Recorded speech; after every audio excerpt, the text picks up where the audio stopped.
So the ego, all the actions are like, we may call it religious action, or we may call it secular action, or selfish action. All the actions are always done by the ego. Then what is the difference between the karma yoga and karma? Karma is done by the ego. Karma yoga is also done by the ego. But which kind of ego?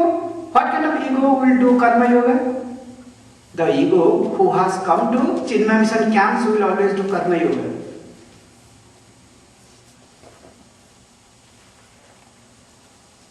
Because that ego is now educated with the spiritual education. The ego, our ego is now educated. That's why we are reading all these books like a class it is going on. There are 2, 3 classes or 4 classes, then you have to go and reflect, you have to discuss. It's just like college we are doing. But so that our ego will be educated. That educated ego is called a seeker. Is called a seeker. Is called a spiritual seeker.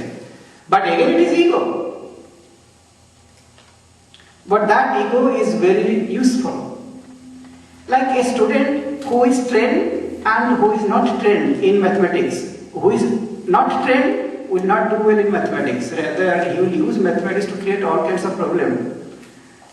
But a person who is educated in mathematics, it is a great blessing.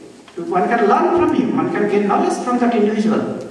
So the ego, which is now educated with spiritual education, is the seeker. The seeker will always do the actions in a different way.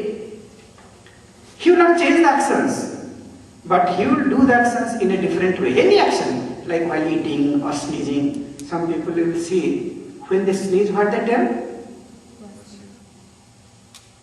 What will they tell? God bless you on whom we sneezed. Suppose we sneezed in front of somebody, then we tell, God bless you. Excuse me, but in India they will tell Narayan, Narayan, Narayan. Because the sneezing in a Bhagavad Gita, it is told that without Lord's presence we cannot sneeze, we cannot eat, we cannot wink, we cannot move our hands.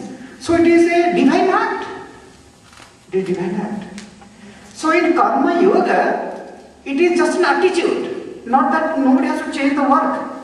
Whatever work we are doing, whatever we are good at, do that work. Suppose somebody is good in running, let that person run. Somebody is good in cooking, let that person cook. What does it matter? Some person is good in singing, let that person sing. Somebody is good in mathematics, let that person do mathematics. Somebody is good in fighting.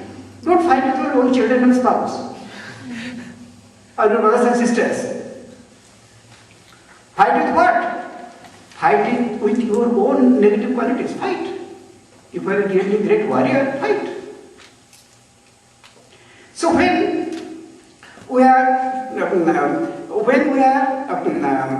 doing the actions with the right attitude, then those actions are called karma yoga. They are not called karma. Karma always binds a person to the action and to the results thereof.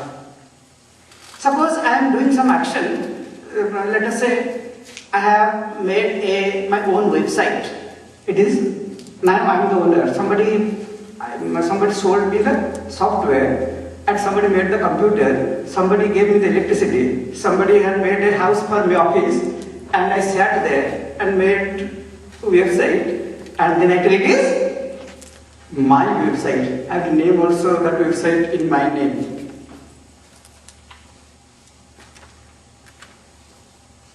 And then I will use that website again to satisfy this ego. That is called karma. But if I change the attitude means same thing, same work will be done, but it is by God's grace, all these abilities or all these things I have got because of God, so I am doing it for God, God's seva. Then that is called selfless action.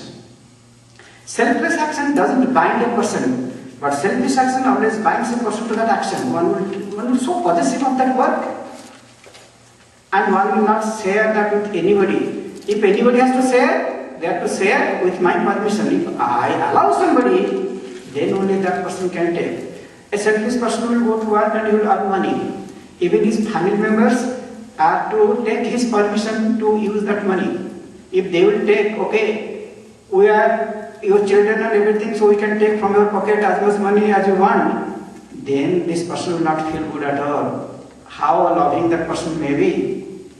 So all his work, all his help, all his love will be only conditioned to his selfishness. If everything is as per the selfishness, then that person will allow, will do everything for his family or for the people.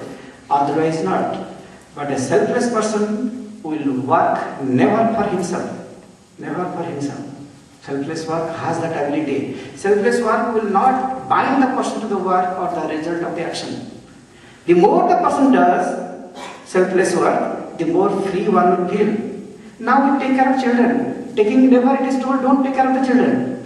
But we are attached to the children, that is a dangerous thing. Never it is told, don't love your children. We should love. Now in the name of love we are attached to our children. So as a result we will always suffer. But that is because of the selfish action, not selfless action. And what exactly the selfless action that Bhagavan Ramana Maharshi has told in the first three slokas, we will see in the next class, the first sloka.